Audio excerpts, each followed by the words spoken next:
Hi, everyone. So I'm Andrei. I'm a partner at Accel, and I have the pleasure of being on stage with Agnes. She's part of the founding team at Doctolib and the current Chief Development Officer for the company. So a bit about Doctolib, for those of you who are not aware of the company, but I'm sure being in Paris here, most of you would have heard of them. So they're the leading booking management platform for doctors. They were started in 2013 here in France, and have since grown into France and Germany. They currently work with 80,000 doctors, growing at 3,000 per month, 1,700 hospitals, 35 million strong patient community, 900 employees. As a bit of history, Accel, we've had the pleasure of supporting them from the early beginnings. So we led their Series B of $20 million in 2015. Since then, the company has continued to grow tremendously and have raised a total of $280 million, most recently passing the $1 billion valuation mark and are fast approaching $100 million in recurring revenue. So I'll give it to Agnes to share a bit more about her role, Doctolib, and the topic for the day. Hello, everyone. Very happy to be there. It's my first time here at SaaStr. So yeah, maybe as an introduction, who of you have already booked an appointment through Doctolib? OK, it's not bad. I guess other people are not from France, I hope. So yeah, so I think it's pretty straightforward what Doctolib does for patients. We are an online booking solution for patients. And for doctors, what we do is that we have a full software for doctors that does booking management, patient CRM, doctor-to-doctor collaboration, and also recently launched video consultation in France. So this is the doctor side. And our mission overall is really to create the tools for hospitals and practice of the future. And on the patient side, it's to smoothen patient access and the overall experience for patients.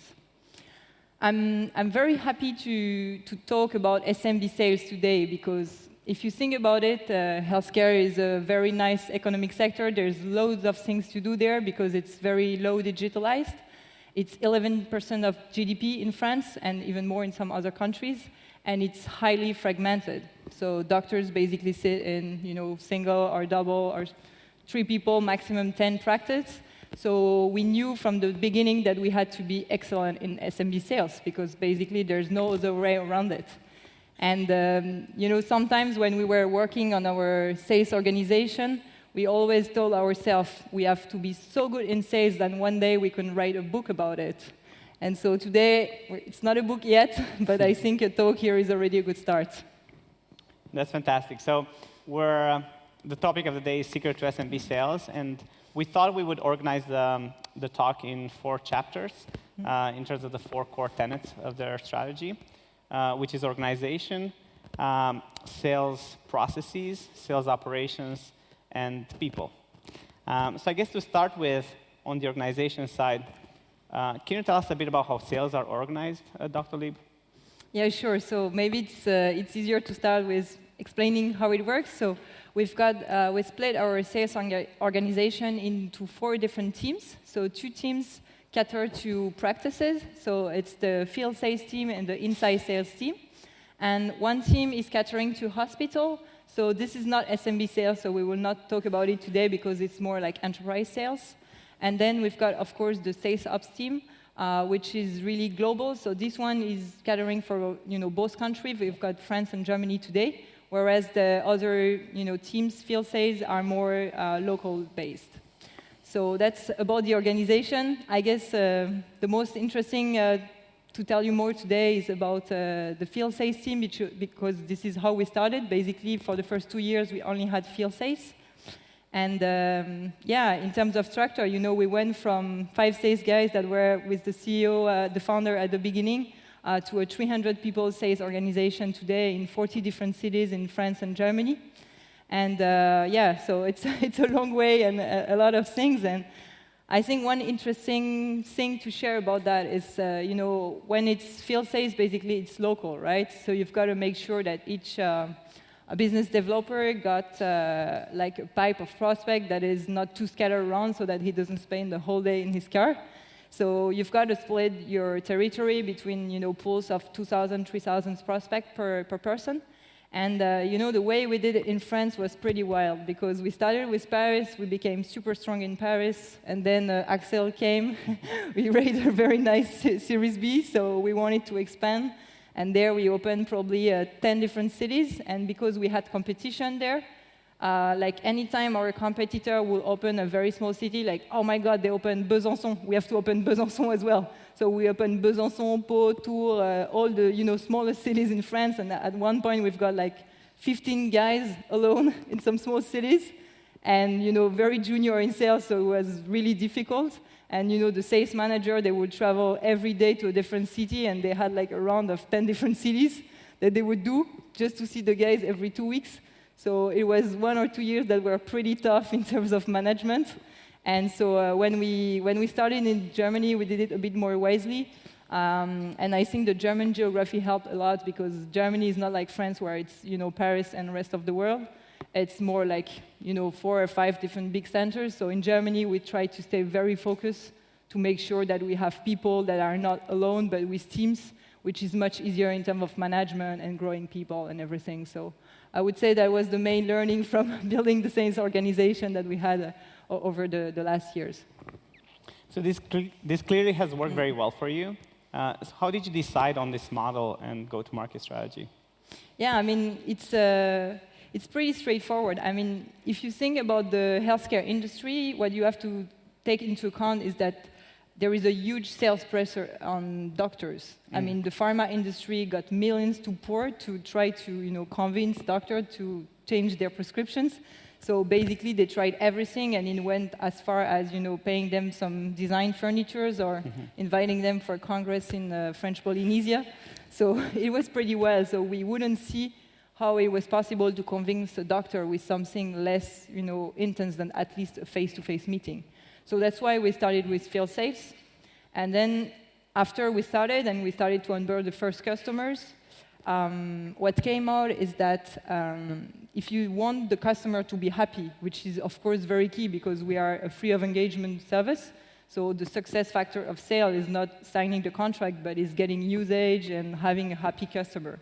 And when we did that at the beginning, we really had to remove any physical barrier from having a happy doctor. So it means sometimes, fixing his internet connection, or, reorganizing something in the practice, or sometimes, help training each assistant one by one so that they're happy using the product. So it was really, hardcore change management within each single practice. And, for example, I remember when I started in Germany, we were installing like our first, maybe 10th doctor in Germany. And, unluckily enough, he had a paper calendar. So when you have a paper calendar, it means you need to copy manually each single appointment in the Doctolib, software. And he had around 3,000. So what happened is that we started, and we were like, okay, maybe we should show the assistant how to do it. And then we realized they will not do it. So if we wouldn't do it, they would not, adopt Doctolib. So they just left us the key of the practice, and we were the whole Saturday in their practice alone, copying appointments. And this is how it happens. So of course, we try to get the assistants doing it, but sometimes and very often we have, some sales guys who do it. And in the end, I think like this, very strong service mindset that the field sales team had, and this very strong proximity to customer, is really what made the success of Doctolib in the early days. Those are amazing stories. And beyond the fast growth, how have you seen the organization develop over time and the strategy? Yeah, so of course, growth is a very spectacular thing on how the organization changed. But if I think about changing in structure, I think the main point was when we started inside sales. So as I explained, we came from a very field model. And then at what point we decided to launch inside sales, because the most challenging part for us at the beginning was to get meetings, because doctor wouldn't meet you, so you got like 30 no's, 40 no's in a way. So getting meetings was the most difficult activity. So we said, okay, let's launch inside sales, and they would just do calling all day and get meetings for the field sales team. So we did that, but to do that, we just got a very good sales guy from Paris, Laurent. And then after like 1 or 2 weeks, Laurent came to us and said, okay, but why can I sign a doctor? I want to sign the doctor. I don't want to just take the appointment for the other guy. He was super frustrated. And then they started to sign doctors successfully, fully over the phone, with distance. And then what we realized is that it works, but only for certain segments. So it works for simple organization with single doctors, mostly for non-medical specialties like physio, psychologists, and everything, where it's easier to change things in the practice. And right now, we've got 70 people inside sales team. So it's a big deal. Wow. So let's zoom in a bit on the sales process. In a few words, how would you summarize the secret sauce of your sales playbook? Yeah, I knew that he was going to ask me that question. So yeah, I thought about it, and I think the 3 ingredients of our SMB sales secret sauce are: first, a very strong entrepreneurial mindset; second, a consistently high volume of meetings; and third, constant, continuous improvement. These are really the 3 points that made a success. And I think everyone is talking about it, but people is first, people could be last, and nothing is going to be magic within the organization if you don't have great people and a great team spirit and mindset.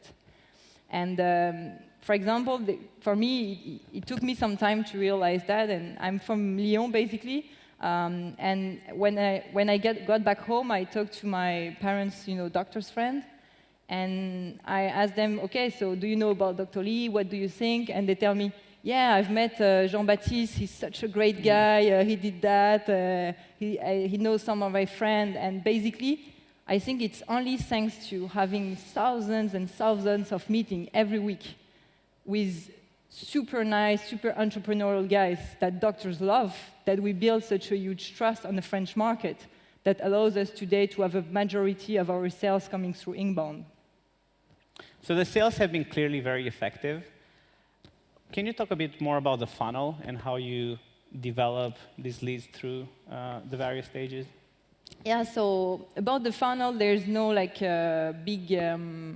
it's pretty simple. Basically, it's a very simple process like hunting, so pretty straightforward.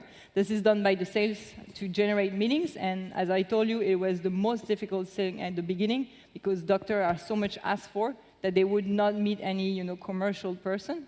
So this is really the most difficult part, and then there is closing. So this is the meeting, so either by distance or face-to-face, and the sales guy is taking care of it. And then we've got a training part. So this is something specific, was I told you that a success factor for sales for us is not just signing a contract, it's really having happy customer that has usage of our product. So this is why the salesperson himself is doing the training.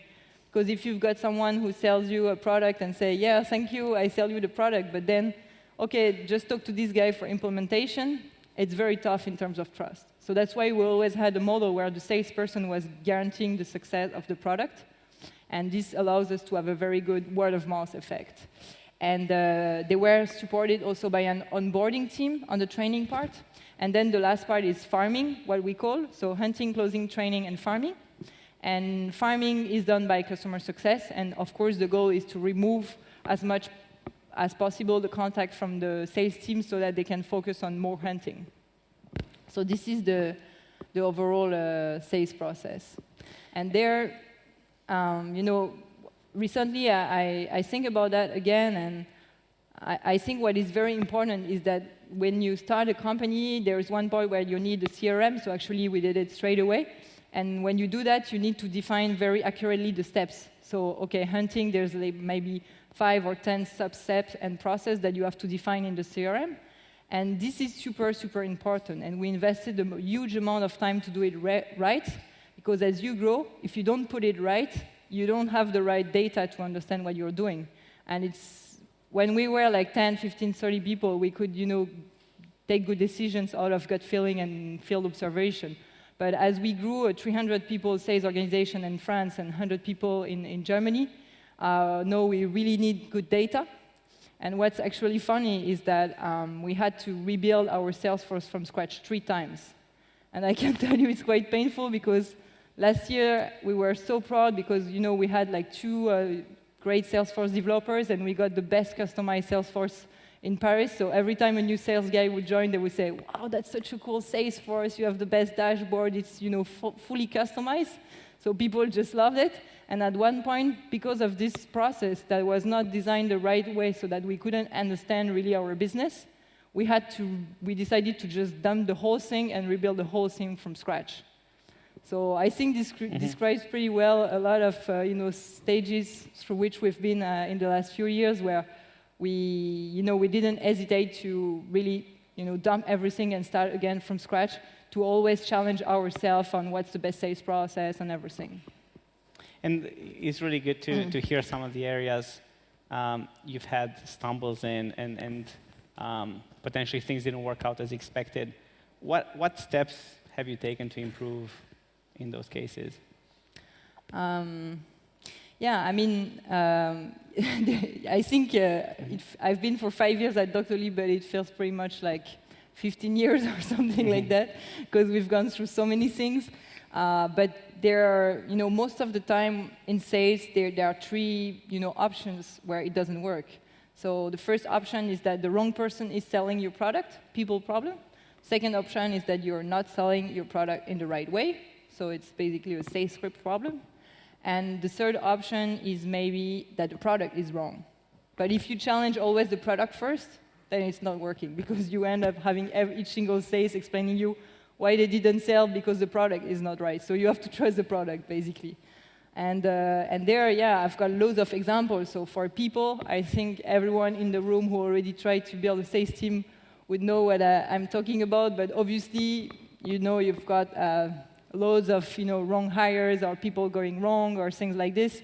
And there, it's very important to react fast and to have a good load of strong managers that can take back a region if somewhere is going wrong.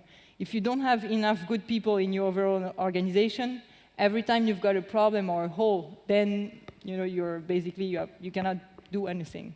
And what helped us is that we got a lot of really good and strong guys that whenever a region was going wrong, they would take it back in terms of management, or they would do some kind of mentorship or things like this. So this was really helpful for solving people problem. Then when it comes to the way you sell, like script problem, this is also something where you need to always learn. That's what I said, like continuous improvement. Every time you do a sales meeting, you have to get out of the sales meeting thinking, okay, what can I improve in my script? And there are many examples. For example, like if you've got a young guy that's coming to a GP in France and telling him how many new patients he will get, the GP would just go like, oh my God, I already have so many new patients, I don't want any additional, and he would just kick you away. And of course, this kind of thing, the more we got senior and senior to have a different script by specialty, the more we trained the team. And this allowed us to really get back on conversion on certain specialty where we had really low conversion. And this was made possible by one thing, is that every Monday morning, we've got a sales meeting every Monday morning, 8:30. So it's really quite a tradition in the company. And there we share, it's basically sharing about results and then training. And every time we've got a new adjustment in the script, we would share it there. So if there's a problem in the script that we spot, the next Monday it's solved, and 150 or 300 people in the organization are aware about it. So that's one point. And the last kind of challenge that you can run through is product. And there, for example, psychologists, they were not so happy with Doctolib, and we couldn't sell it pretty well. And what we realized is that they always give series of appointments. So if you go into a therapy, you will have 12 appointments in a row. And so for them, they had to click 10 times on Doctolib and create the appointment 12 times. So they thought it was not so much time saving as we sold them.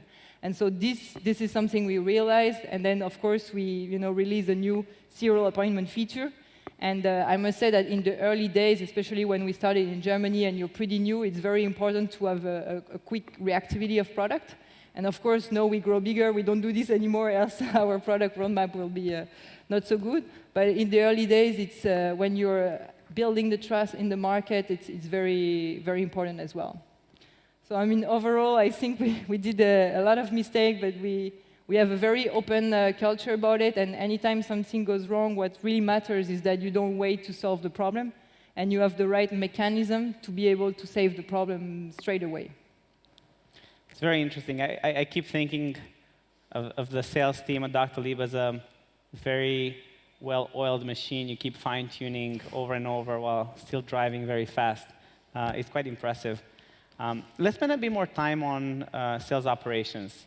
So in 3 years, you've built a sales team of 120 people, I believe, in 35 cities. So it's a very impressive organization. And how do you manage to make sure you onboard all these folks, set them up for success, and build a homogeneous and repeatable process going forward? Yeah, so this is a big deal because, of course, some months we onboarded like 30% of the company. So when it's like this, wow. If you want to make sure you don't get your ways of working and knowledge diluted, it's very tough.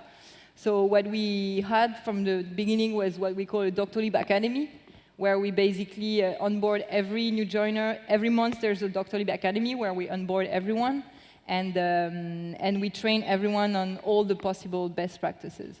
So we have, like anything you can think of, we train people on, so that after 2 weeks out of the Doctolib Academy, first they are highly motivated, they share our vision, they know how to work with other teams because we do a lot of like live my life, go to customer success or go to tech and things like this. And most important of all is that they have everything that they need to succeed as soon as possible. And this is very important. And to give you like some pretty extreme example, I think what is super important for sales up is to take nothing that is part of your success for granted. And when I say nothing, it's really nothing, like even the smallest detail. And some cool stories that we have is that we have this what we call Sales Bible, where we put all the great insights and script and everything. Like every knowledge is basically structured and transferable. And in the Sales Bible, we put crazy tips such as, for example, when you do a training with assistants, usually the assistants, it's normal, it's their daily job, and they are the ones where it's the biggest change for them to adopt Doctolib. So that's the one you have to convince the most once you sign and during the training. And so what we realized that one thing that worked well was bringing croissant to the assistants when you do the training. So we wrote this in the Bible, and then it's funny because when we started in Germany, it was in the Bible, and the Germans, when you write something, they really do it. So we ended up with all the Germans buying loads of croissant. It was pretty cool. So Did you replace the croissants with something else? Or? I think we boosted the sale of croissant in Berlin pretty much during the first year. So yeah, this kind of crazy tips, or I don't know, I've got many examples, but for example, another thing is that when you're talking to the doctor, you took so much time to meet him that when you meet him actually, you really need to get his personal phone number because else you've got the assistant's gatekeeping. And there we've got some techniques to get the personal number of the doctor, which was like you take your business card out and then you circle your name, your cell phone on it, so your personal cell phone, you say, "Hey doctor, this is my personal cell phone. So yeah, please reach out to me directly on this one." And then you leave a blank, and normally, if like the doctor is not too cold, he will answer with his cell phone as well. So we've got some tips like this, that we shared and trained each new biz dev on it, so that we make sure that none of them has a chance to get out of a meeting without a personal number. So these are only some small examples, but I think that overall what really matters is that nothing that makes it work should be taken for granted. Everything should be scaled, documented, and everything, and only focus on things that work, of course. So you spoke about the Sales Bible, and you mentioned best practices a lot. How do you strike the balance between standardizing these best practices and still allowing for that individual outperformance? Yeah, so that's a good question. So, of course, everything is documented and everything, so it doesn't say that there's no room at all for any type of creativity, and on the contrary, I think that, there are different, creativity or things that you can have. There's the first kind, that is something, when it happens, the sales ops team should be highly observing and being able to pinpoint those things or best practice that work to scale it to the whole organization. And there we've got a very good example about Vincent. He's a sales guy in the east of, sales manager in the east of France. And one day he told us, okay, I'm not doing my Monday meeting myself anymore. It's actually one of the guys in my team leading it. And so at first we're like, okay, Vincent, but you're the manager, you know better, so maybe you should lead your meeting yourself, right? And then he told us, no, look, all my guys are hardcore motivated because I'm investing into training them to become managers, and they are actually rolling captain of the team. And so every week he will have an interim captain of the team, and he was rolling, so he made sure that all his team were really trained to become managers. And yeah, actually it worked really well, so we scaled it to the entire sales organization afterwards. So this was an example of best practice where our sales ops team has a very strong link to the sales team and is always like, I think most of the best practice we get is actually from guys that are hardcore motivated and find some really cool ideas that we just pick and extend. And then there are some other, type of, things that people could do which are not replicable. So I've got there another quite cool example, which is Steve. So he's one of the founders of Doctolib, sales director in Paris. And he's the only guy that can sell to a doctor without doing a demo of the calendar. So basically, it's pretty impressive. He just walks in the practice, sweet-talking the doctor, like, hey, I've seen your cousin last week, I like your new furniture, and, a lot of really cool things. And then after 15 minutes, the doctor would say, okay, so when should we install Doctolib? It's like magic. He doesn't even need to talk about the product. And then we've got a new joiner who was with Steve on the meeting and said, yeah, I saw Steve, he didn't do a demo, should we really do the demo? And then we were like, okay, either you perform like him and you don't do the demo, but else, if you cannot perform like him, you just stick to the script and what everyone does. So basically, there's a rule that if you overperform, you can do whatever you want. But if you cannot prove superior performance, then you have to stick to the best practices that we've set up and shared and everything. And I think having this mindset really leaves a lot of room for, emulation, creativity, and and we always have a lot of cool surprise. So at Accel, we're big believers in automation, and many software companies we see incorporate automation to deliver a better service. What are some ways Doctolib has incorporated automation, if at all? Yeah, so, automation, basically, the sales ops team, what we said is, we told them, okay, you will go with, like, Daphne, who is biz dev in Paris, and you will spend the whole day with her from when she wakes up to when she goes to bed, and think about all ways where you can save her time. Because when you've got 200 people in your sales team, it's really, worth doing it.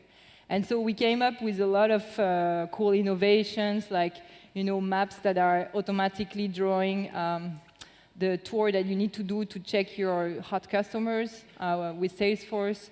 Or we also, made the expense process easier. We got cars for all those who need. So we got a lot of things like this, like small tasks that take time in the day of the sales team to be automated or at least rationalized as much as possible. And then, but this was a bit later on. We started to do automated, reach out and callback of doctors and everything. But this, again, asks for a lot of maturity in your CRM and everything because it has to be done the right way because doctors are quite demanding targets. So if you send them unpersonalized email with the wrong timing, it would destroy more value than it adds. So we still have a few minutes of our talk, so I think it would be great to spend a bit more time on people, as they seem to be a key ingredient of the Doctolib magic. You have spent the first year at Doctolib, I believe, interviewing 20 candidates a week, and you single-handedly and individually interviewed the first 100 hires. So what do you see as the secret of hiring great salespeople? Yeah, so for me, there are really two things in the secrets of hiring sales. First thing is that sales recruitment is sales. And the second thing would be that when there's a doubt, there's no doubt.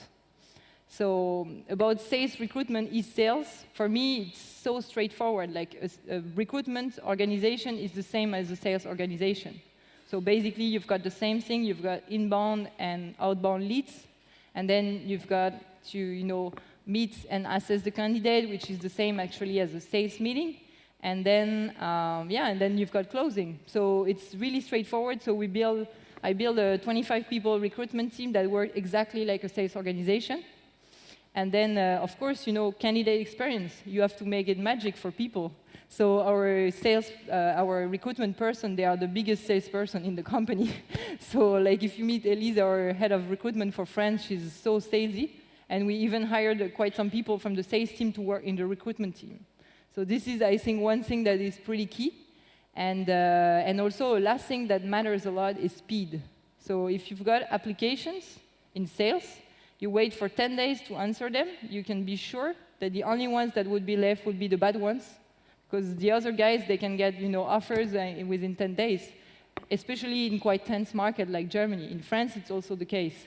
And so what we really insisted in the recruitment team is that they are super, super reactive because good people, find a lot of opportunities very fast. And especially in sales because, trial termination period are much shorter for sales because basically if you're in sales and you know that you will work for another company, usually they don't ask you to stay for the last 3 months. So that's what allowed us to hire like 10 to 15 or almost 20 in some months new salespeople every month, that we had a highly structured, very sales-oriented recruitment organization. So that was about the first part, about sales recruitment is sales. It's really a very, very similar job. And then about assessment. So I'm saying when there's a doubt, there's no doubt. So of course it's true for any type of recruitment. And there, I think what's super important is that, of course, recruitment is a soft science. It's impossible to have like a zero failure rate in recruitment, but it's not because you cannot reach perfection that you shouldn't structure it. So we put a lot of effort into making it as rational as possible.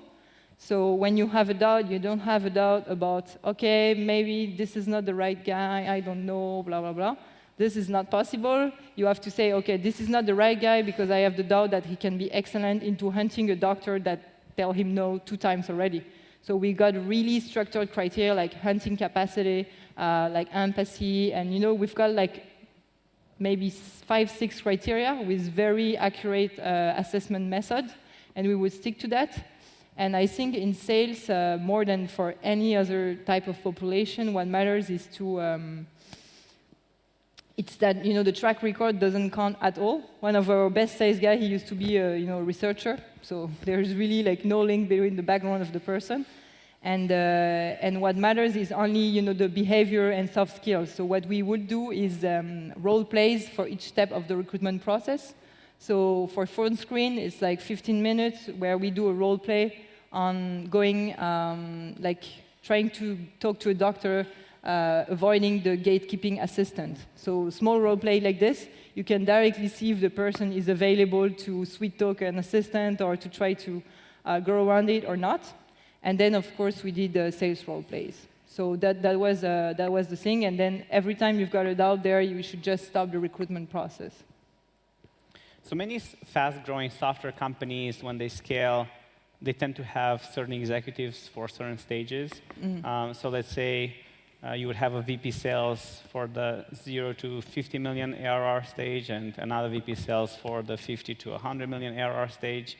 And oftentimes, it's hard to see folks really scaling from one stage to the next. It's more rare to see companies that promote from within and manage to build this executive layer from within the ranks. And you've taken the latter approach. So can you talk a bit about that? Yeah, so I mean, as surprising as it can be, I think that in France, we built a 300 people sales organization with 0 executive hire. 100 of people were hired as individual business developers. So it's pretty amazing, but it's true, actually. We didn't do it in Germany because we wanted to be go a bit faster, but it's, I would say, 50-50. And yeah, in France, what we did was quite amazing. So basically, at the beginning, there was the founder, Stan, with 10 guys that were, I mean, our managing director today, Arthur, he did 2 years of audit, and then he got really bored. And then he started, he was, a connection from Stan, so then he started to be a sales guy with Stan and, going door to door, meeting doctors. And today he's managing director of managing 300 people in France. So we've got only career tracks like this, and we promoted hundreds of people. And basically the whole entire sales organization is based on promotion. And there, promotion is not easy, right? Because you want to promote that many people, but there's always a right timing when you have to do this. And I think there are 2 criteria that matter. The first one is performance, and the second one is mindset. Sometimes you promote someone that has a great performance but a bad mindset, so you can be sure it doesn't work. And then sometimes you promote someone with a great mindset, very senior approach, but who doesn't perform. And then again, it doesn't work because he doesn't get the respect and exemplarity of being a better, salesperson than his team. So if you've got both right, there's no reason why it doesn't work. And I think it's quite a miracle. I'm not sure we would be able to reproduce it in other countries as we did in France, but we really built this organization with only hiring from bottom and promoting people. And I think that the chance that we have to be able to offer, very nice career opportunities to each people joining the team allows us to have first a more motivated and better performing team, but also to have a turnover that is probably half of what it is in a classical sales organization. Wow. And so being so deliberate about promoting people internally must have a very big impact on the culture. So how do you make culture an asset for sales? Yeah, I mean, for us, it's a bit like cheating because our culture was really born for sales. And I'm thinking about other companies that have a tech culture, and then you have to do a switch. So we have 5 values, which are service, so it's called SPA, and we have service, passion, attack, ambition, and humility. So yeah, of course, it's pretty salesy. So attack is the sports attack and not the military attack. And of course, it works because it's combined to a very strong service mindset, as I told you. And for us, I think it's great to have a culture and values, but what matters is to make it, real and shared within the company. And I think one thing was really key to the success is that our CEO and founder, Stan, he's really leading by example. And so, for example, at the beginning, I explained to you that we opened 15 cities, so he would spend 1 day alone with the guy. And so when he goes there are 2 options. Either the guy had enough meetings, so they would do meetings all day with no lunch break, 15 meetings in the day. Or if they had no meeting, they would go door to door for the whole day. So the guys knew that they had to be prepared and wear sneakers because they would walk 20 kilometers during the day within the city. And this is, how he taught by example. And so, of course, then everyone knew that no one likes to get meetings, no one likes to get no, but this is the thing you have to do, and the leadership always led by example. So yeah, this helped a lot. That's great. So I believe we're at time. But I guess my key takeaways would be very much, the magic around Doctolib, which is around the entrepreneurial mindset, the consistency, and the culture on continuous improvement, and the fact that the magic is all in the people you've hired and continue to nurture. That's great. So Thanks so much, Agnes, thank you, everyone, for sharing this.